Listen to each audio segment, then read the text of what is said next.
The evening air was thick with tension as the sound of sirens cut through the silence. The scene that greeted the police was grim.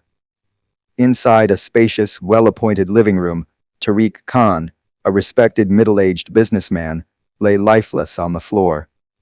His body was bloodied, with a large knife lodged deep in his chest. The room was eerily still, except for his son, Ahmed, who stood frozen near the body, his face pale with shock and disbelief. Amina, Ahmed's wife, was standing in the corner, her eyes wide, her hands trembling.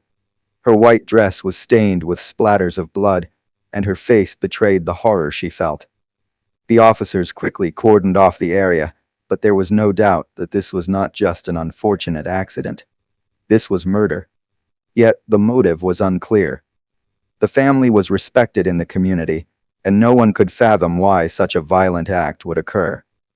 The investigation was just beginning, but the police had no idea of the tangled web of lies, secrets, and forbidden passions that had led to this night of horror. Amina had always been a dutiful wife, marrying Ahmed at a young age. While their marriage was stable, it lacked the passion that Amina longed for. Ahmed, a driven businessman, spent long hours at work, leaving her to fend for herself. She was well loved, yet felt emotionally neglected. Tariq, Ahmed's father, had always been a charming man. Though much older than Amina, he still had an air of magnetism that drew people to him. When he first came to visit her at home after a long day, his compliments seemed innocent enough. He praised her cooking, her grace, and even her intelligence, calling her the perfect wife. Amina, flattered by his attention, didn't think much of it at first. But slowly, the compliments became more frequent, and his gaze lingered a little too long. One evening, Tariq visited when Ahmed wasn't home, and they shared a bottle of wine. Tariq's demeanor had changed. His tone was softer, more personal. When Amina returned to the kitchen to prepare something for dinner, she felt his eyes follow her.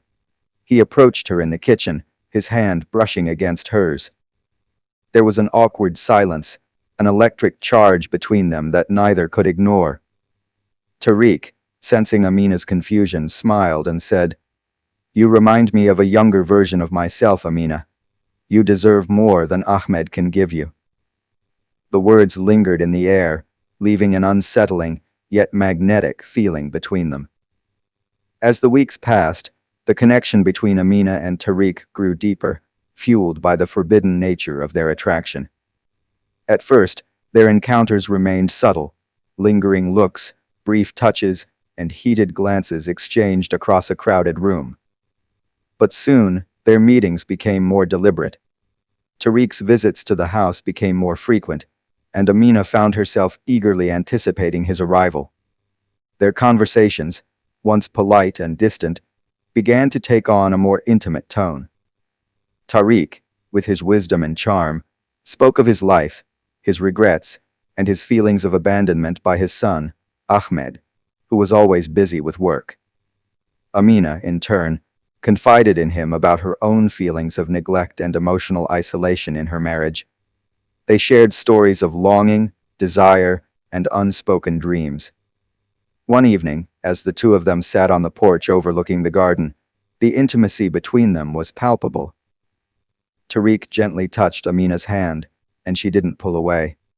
His fingers lingered on her skin, sending a shiver through her body. His gaze softened, and for the first time, Amina allowed herself to feel the rush of attraction she had been suppressing. She could no longer deny it. She was in love with him. As their affair intensified, so did their secrecy. The more they saw each other, the more they needed each other. Tariq became the escape Amina had been craving, while she became the forbidden passion he had longed for. They began sneaking away to isolated places, sharing stolen kisses and quiet moments that grew more charged with desire. But every secret rendezvous only made their guilt heavier. While Amina reveled in the passion she shared with Tariq, she also began to feel a deep sense of shame. She could no longer look her husband in the eyes without the knowledge of her betrayal hanging over her. Yet, The intensity of the affair blinded her to the consequences, and she continued to indulge in the moments of illicit pleasure with Tariq. The boundary between flirtation and full-blown infidelity was finally crossed one evening. Ahmed, consumed by his work, had left for a business trip, and Amina was left alone with Tariq. They spent the evening together, talking and drinking wine. Amina's mind was clouded, her emotions a whirlwind of guilt and desire. She knew she shouldn't let it happen, but she couldn't resist anymore. As they talked, their faces drew closer. Tariq reached out to gently touch Amina's face, brushing his thumb along her cheek. The touch was soft, yet filled with longing.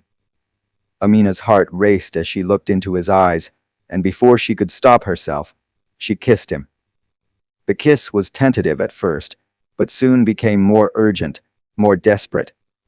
The world around them seemed to disappear as they gave in to the passion that had been building between them for so long. They didn't speak of it afterward.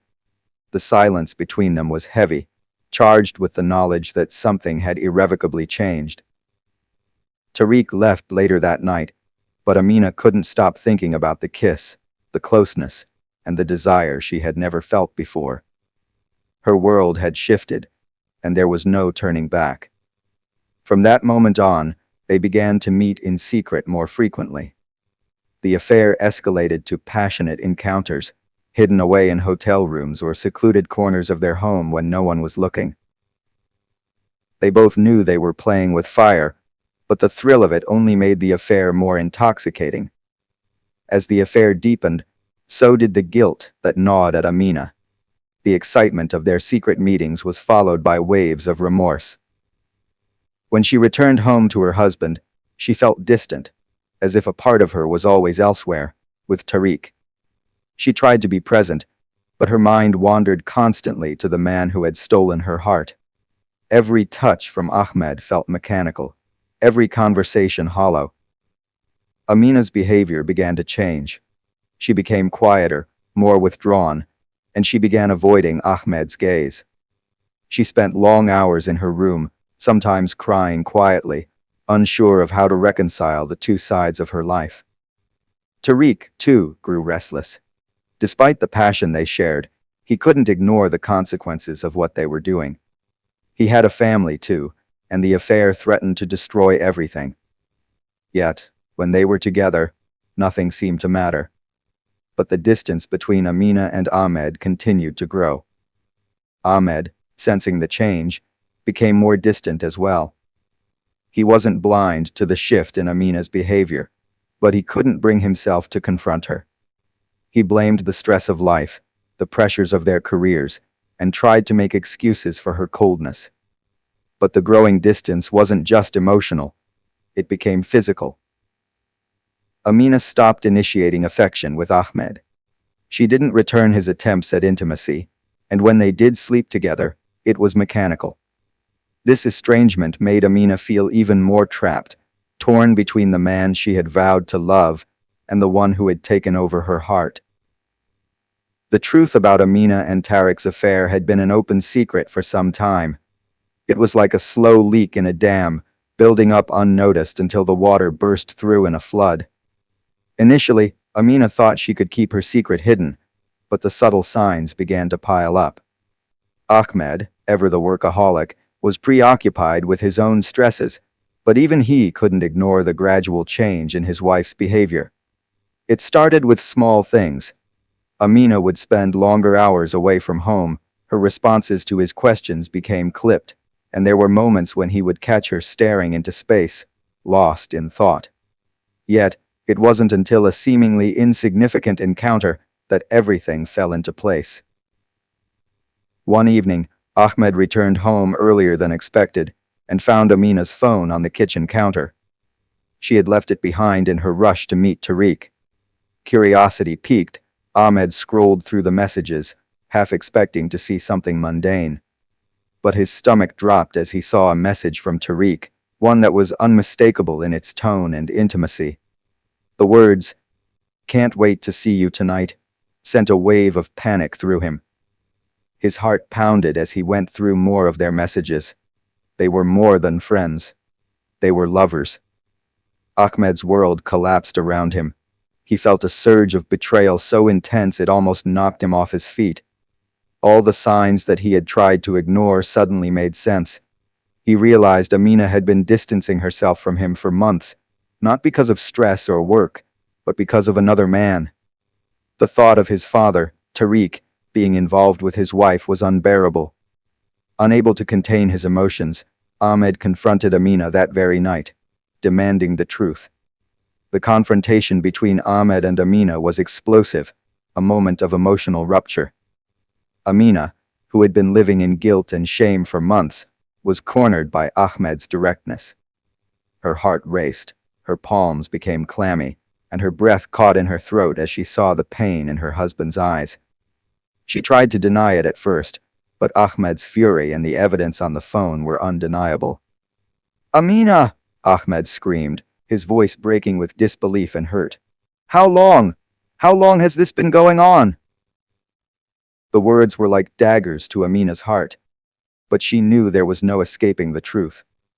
She had crossed the line. She had let herself fall into an affair, and now she had to face the consequences. The shame overwhelmed her, and she collapsed into tears. "I'm so sorry, Ahmed," she whispered through her sobs. "I never meant for this to happen. It just happened. I didn't know what I was doing." But her apologies did nothing to ease Ahmed's anguish. His entire world had been shattered in that instant. He paced the room, seething with a rage he could barely control. "How could you?" he spat, his voice quivering with pain. "How could you betray me like this with my own father? My father, Amina. What were you thinking?" Amina was consumed with guilt, but Ahmed was consumed by something much darker. The devastating realization that the woman he loved and trusted had not only cheated on him, but had done so with the person he trusted the most, his own father. The betrayal cut deeper than anything he could have imagined. Ahmed's anger turned to cold fury, and he walked away from her, leaving Amina in a storm of emotional turmoil. But it was too late for apologies. Their marriage had been irrevocably broken, and the world they had built together could never be restored. The evening of the murder began like any other, but the simmering tensions within the family reached a boiling point. Ahmed, after discovering the affair between Amina and Tariq, was consumed by a combination of rage, betrayal, and heartbreak. His emotions had built up over days, weeks, and months, but it was that night when they would finally explode. He had been stewing over the affair in the privacy of his thoughts, but when he spoke to Amina, he had seen the damning evidence. His confrontation with her earlier in the evening had left him feeling unmoored, a man whose entire identity and trust had been ripped apart. His sense of betrayal was not just personal, but also familial. His father, the man who had been a constant figure of authority and love in his life, had defiled their relationship by becoming intimately involved with his wife.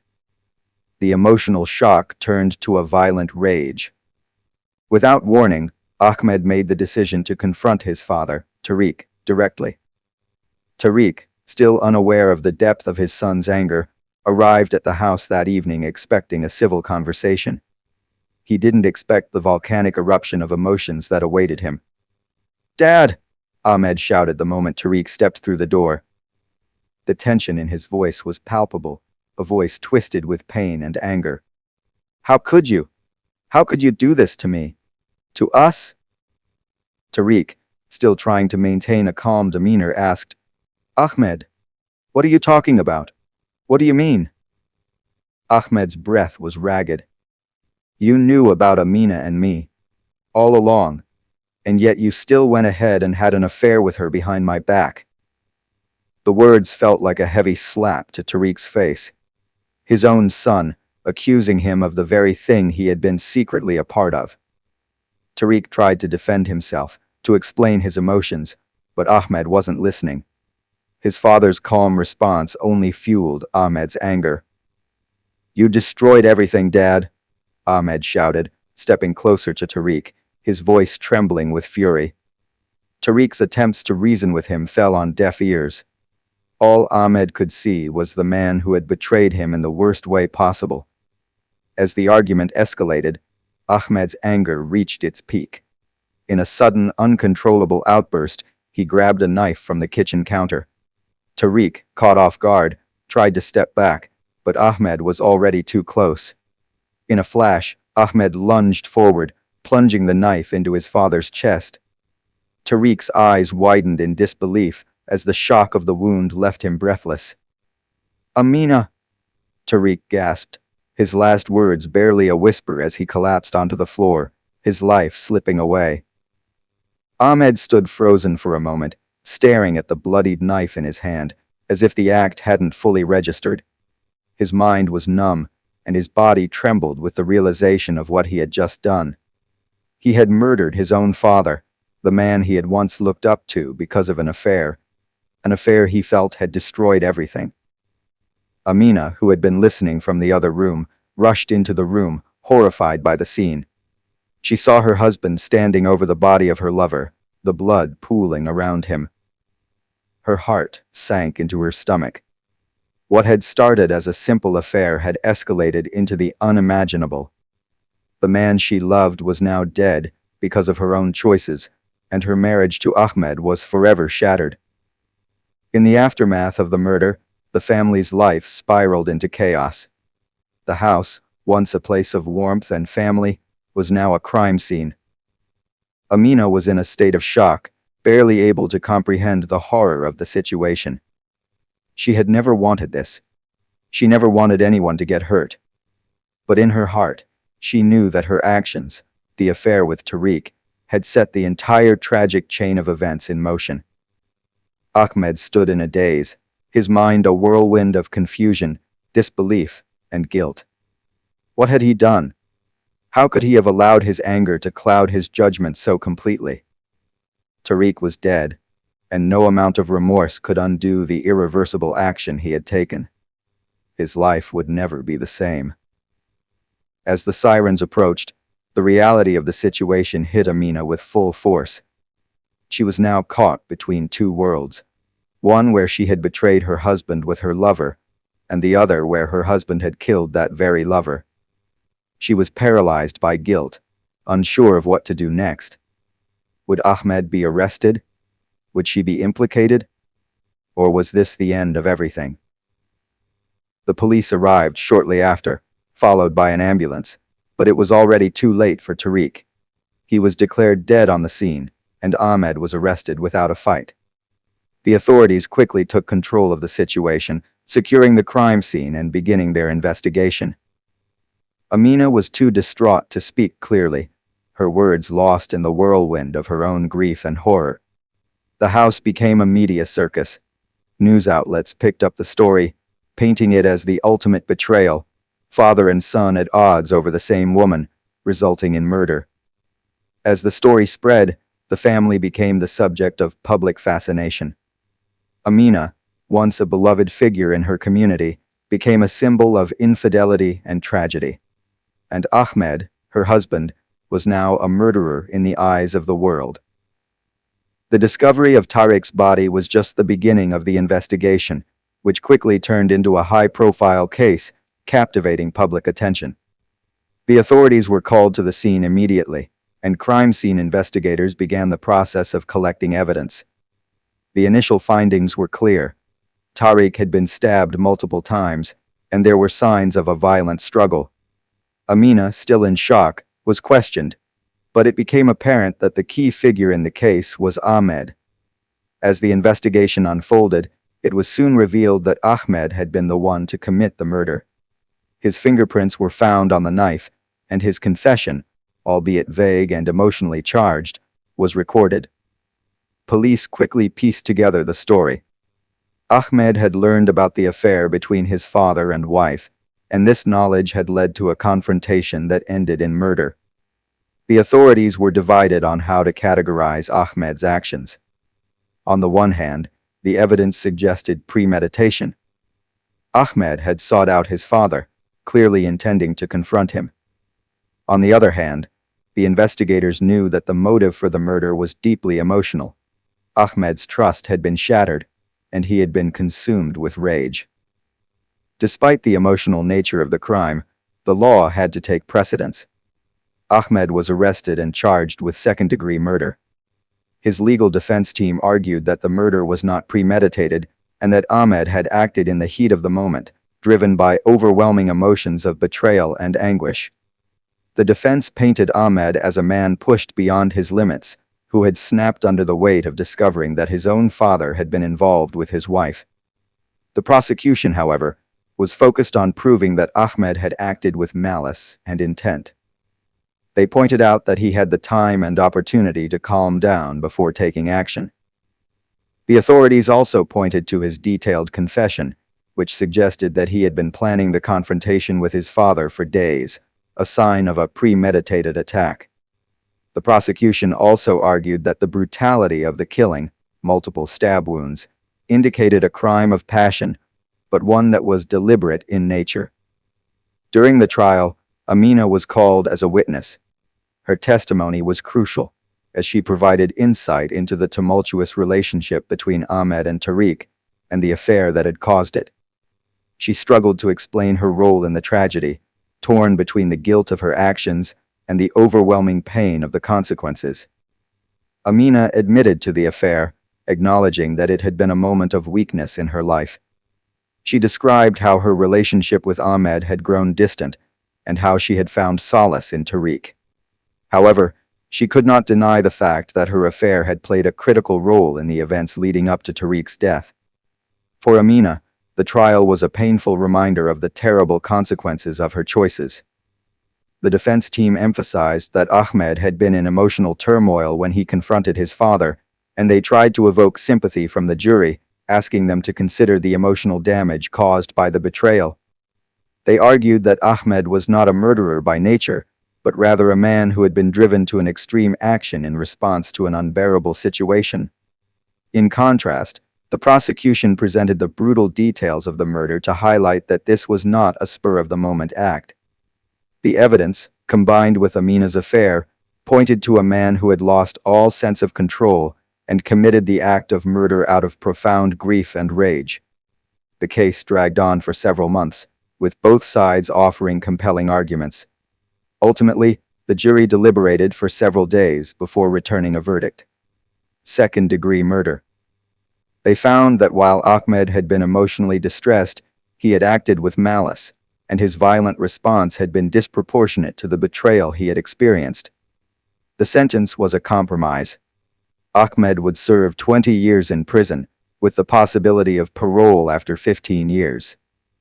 The trial concluded with little fanfare, but the consequences of the case would echo far beyond the courtroom. The media coverage of the trial, the sensationalism surrounding the affair, and the murder made the case one of the most talked-about stories in the country for months. Public opinion was divided. Some sympathized with Ahmed, believing that his pain and grief had driven him to act in a moment of weakness, while others viewed him as a cold-blooded killer, incapable of controlling his emotions. The consequences of Tariq's murder stretched far beyond the legal outcomes of the trial. The repercussions were felt on a deeply personal level, affecting everyone involved and leaving a wake of destruction that could never be undone. Amina, having lost both men she loved, found herself in a state of perpetual grief. While she had no direct role in the murder, the affair she had conducted with Tariq was the catalyst for the entire tragedy. She became a pariah, her reputation irreparably tarnished. Her community, once supportive and full of admiration for her, now viewed her with suspicion and disdain. The whispers behind her back were constant, and Amina was ostracized. Friends turned their backs on her, and she found herself isolated in the aftermath of the murder. Emotionally, Amina was shattered. She had once been in love with two men, her husband, whom she had married out of respect and tradition, and her lover, Tariq, who had offered her a kind of passion she felt was missing in her marriage. But in the end, both men were gone. Her affair had led to a violent death, and now she had to carry the weight of her choices. She could not reconcile her guilt and sorrow, and she was forced to retreat into herself, unable to fully explain the pain she felt. As for Ahmed, his life was forever changed. The trial had been only a small part of the story. Once convicted, he was sent to prison, where he faced not only the legal consequences of his actions, but also the heavy emotional toll of what he had done. While behind bars, Ahmed was consumed by guilt and regret. The reality of his crime, killing his own father in a blind rage, haunted him. No matter how much he tried to justify it to himself, he knew that there was no turning back from what he had done. In prison, Ahmed faced harsh conditions. The guilt over his father's death weighed heavily on him. The isolation was unbearable, and he began to struggle with his mental health. He suffered from anxiety and depression, and his once clear sense of identity became clouded by shame. He sought therapy and tried to come to terms with what had happened, but the emotional scars would never fade. Even after serving years of his sentence, he knew he would never be able to undo the pain he had caused. As for Tariq, the man at the center of the entire tragedy, his life ended in violent, tragic fashion. His affair with Amina, which had once been an escape from his own problems, had cost him his life. His death was the ultimate price for the choices he made. He left behind a legacy of betrayal and heartache. His family, his friends, and even his colleagues, who had once respected him, were left to grapple with the fact that he had lived a life full of hidden secrets and deceit. The realization that Tariq had been part of a double betrayal, both his own son and the woman he loved, made his death even more tragic in retrospect. The consequences of the affair and murder resonated far beyond the individuals involved. It affected the entire community, who was forced to come to terms with the unraveling of a seemingly normal family. It became a cautionary tale about the dangers of infidelity, the consequences of losing control of one's emotions, and the irreversible nature of betrayal. In the end, the tragic deaths and the destruction of the family were the result of a series of poor choices, each one leading to the next. What had started as a simple affair escalated into a nightmare that no one could have anticipated. And while the trial may have ended with a sentence, the emotional aftermath would never be over. The consequences, both legal and personal, would linger forever for those who had been a part of this tragic story.